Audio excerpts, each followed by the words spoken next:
Shavua Tov. B'ezrat Hashem, says the Ben Ish Hai that it says you to make yourself tzitzit on karfei vigdehem. It'll be tzitzit or item oto uzchatem. It's also right. Lo tatur cherevchem chaynechem. Don't go. You make the tzitzit. You'll see them. You'll remember all the mitzvot. You'll not go after your heart, and you'll not go after your eyes, after which you stray. So the Ben Ish Hai says that besides for the mitzvah tzitzit, obviously there's a hint to here that you have to look. The main thing to avert from doing averot is to look, is to guard your eyes. He says the person has to know that the garment is a lot of people wear, and the eyes is what also attracts us to the Yetzer Hara.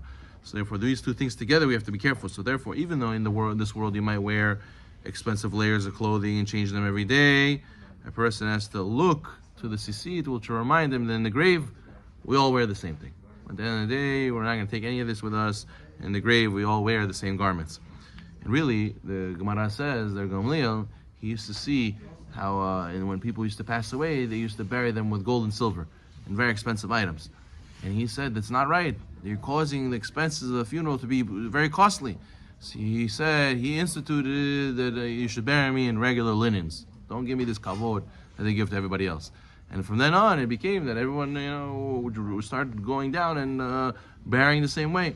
And therefore, the person has to constantly remember this, as the Gemara says, that one of the last stops, one of the ways, the tools, the final resorts to use against the Yetzer Hara is to remember the day of death. The Pasuk Mishlei says, when you sit to battle a ruler, consider well what is before you. So, what does that mean? It says the battle for the evil inclination is control over the person. That's what the fight is. And what?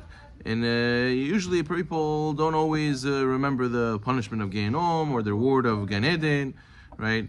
This is how a person is supposed to be. The Yetzer Hara, says the Ben Ish Hai. If a Yetzer Hara comes to you and tells you have arrogance, have gava, so what do you have to say? You have to tell him, well, listen, if I have got a lot of gava, it's going to be very expensive.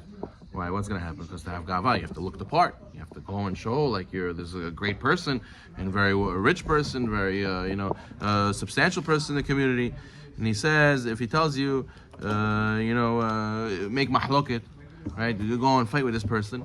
So you're going to tell Yetzer Hara, listen, it's going to be very costly, and then I'm going to have to deal with the repercussions of all those people not supporting me or not helping me. I might need their favor. They're not going to be my customers anymore, right? Or a person says, the Yetzer Hara tells you to get angry. You got to tell them, listen, it's not healthy. I'm going to shave off years from my life if I get angry. I'm going to lose my hair. I'm going to be bald, God forbid. I'm going to, I might run to addictions because of this. So therefore, a person has to, just like the Yetzer Hara gives you arguments, you have to use arguments back. He says, a mashal, he says there was a sorcerer who worked for the king. And the king said to this sorcerer, to the guy who sees the astrology, he says, I want you to tell me, you're very good friend. And they always used to tell him the future. He always used to look at the stars for him. So one day the king suddenly was very upset at the sorcerer, and he turned his back on him, and he decided to tell the sorcerer, that's it. I'm going to kill you. I don't hold of you anymore, and I don't like you anymore. I'm decided to have you killed. So then the king one day before he killed him, he brought him in and he said, look into the stars and tell me the day you will die. He was telling the sorcerer. The king told the sorcerer, tell me the day you're going to die, Mr. Sorcerer. So the sorcerer was very scared, and he understood that the king wanted to kill him. So he pretended to look in the stars. He pretended to look in the stars, and he said, the stars show I'm in very grave danger. I'm about to pass away. He says, do they show you exactly the day you die? He says, I can't tell the day I die, but I could tell that I'm very connected to the king. The day that I die is the day the king's going to die. So therefore, from that moment on, the king didn't kill him. From that day on, he kept to make sure to give him the best doctors, to keep him alive as much as he can. And what? Says the Ben Ish Hai, that's what we have to do.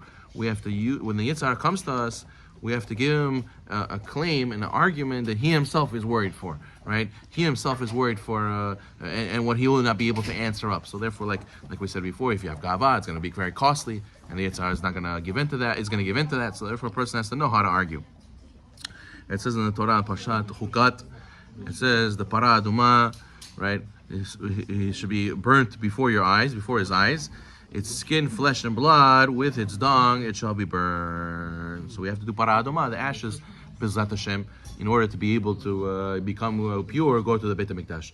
The Arizal writes that he doesn't, I'm sorry, the Maran Haida writes, he doesn't understand how the Arizal was able to understand so much and teach so much in such a quick time. The Rav Chaim Vital, he says for sure, must be that the Arizal found Afer Para Adoma, and he sprinkled on himself, and he was able to be so pure to be able to get so much of a revelation.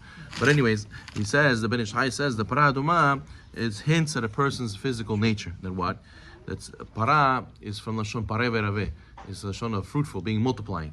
He says the man's nature, right? You have 100, you want 200. You have 200, you want 400. The man's nature is pareh veraveh. The Yetzer Hara is fruitful, multiplies. It grows and grows and grows. And therefore, that's why the sages say, if you satiate, talking about the breed, right? If you satiate, if you feed the breed, so it becomes more hungry. And if you starve it a little bit, then it learns to be happy with what it has, and it's full. Right, but if you feed it, you see it wants more and more and more and more. So therefore, this is a lesson for all of our desires. The more you think that if you feed your desires, right, if you would think, imagine like we feed ourselves, right? The next day, you got to eat the same way you ate yesterday, and the next day you eat a little bit more, and then now you have to eat the next time a little bit more, to the point where 3-4 courses are not enough for you. You need 12 courses, 15 courses, and you're still hungry. You know, and you say, well, what did we eat already? This is nothing on the table. What did you put, right? So that's the way the desire is, and it all starts with the eyes. There's the King Alexander Makedonsky, right? Alexander the Great, he found the eye bone. Whatever he put on the scale, it was always heavier than the other side, because with the eyes, they never get full. And what do you have to do? That's why the pasuk says, the para adoma, this Yetzer Hara, that's pareh veraveh, that's fruitful, you have to burn it before your eyes. Why do you mean burn it before your eyes, the pasuk says? Why you have to burn it in front of your eyes? To hint to you that this Yetzer Hara, especially with the eyes, you have to burn it. You don't think if you feed it, it'll be happy. No, burn it, get rid of it.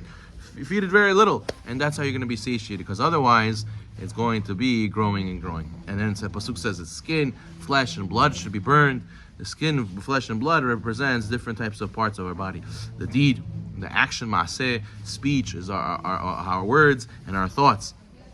So therefore, all those things we have to be careful to not let our Yetzer Hara seep into our speech, seep into our act, and seep into our thought. And finally, he says, right?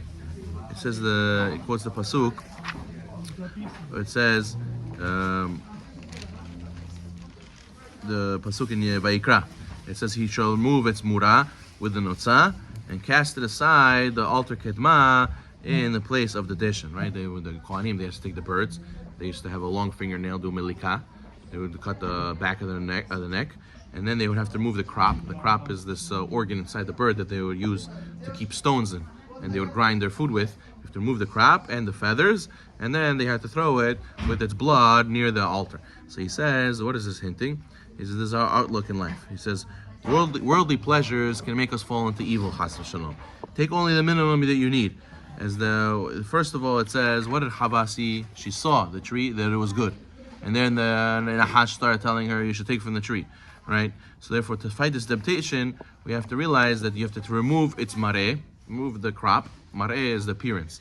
The person has to realize that, for example, the Gemara says that the person can have desire for a forbidden woman. At the end of the day, you have to remember that the Gemara says that a woman is filled with blood and it's a disgusting thing. Why would the Gemara say that about a woman? Because sometimes to fight Yetzer Hara, you have to look at things in a disgusting way and say what is that? It doesn't speak to me. So a person has to learn to take forbidden things and make it in his mind that it should be disgusting to him, and then only then it will not speak to him, because otherwise it's very hard to convince yourself not to eat the candy, not to eat the very appealing thing. And he says, but if it still gets hold of you, you have to throw it by the altar kedma. What's the altar kedma? The kedma is the Torah, because it's kadma creation. So therefore, a person has to go to the Bet Midrash. The Gemara says, if the Yetzer Hara attacks you, what should you do? Mashcheu the Bet Midrash. And then what happens? You'll go to the place of Deshen. Deshen is the Shanim and Anim Yehu, the richness and the full, and the meadow of the richness and the full I shall live. So therefore, it says, once you do this, you're able to make Olam Hazeh in certain times look disgusting to you. Obviously, we need Olam Hazeh. Obviously, we have to be normal, healthy people. But at the same time, the overindulgence should be disgusting to us. Once we do that, we'll be able to get to the level of richness and Gan Eden, and B'ezrat Hashem will be able to do the mitzvot and push away the desires. But It's all about knowing to when to close your eyes. Some people, it's called jadne glaza. It means that their eyes, they're never full. They're not happy with that. They're always looking to somebody else. Always looking what they have. And comparison is the ultimate killer of happiness.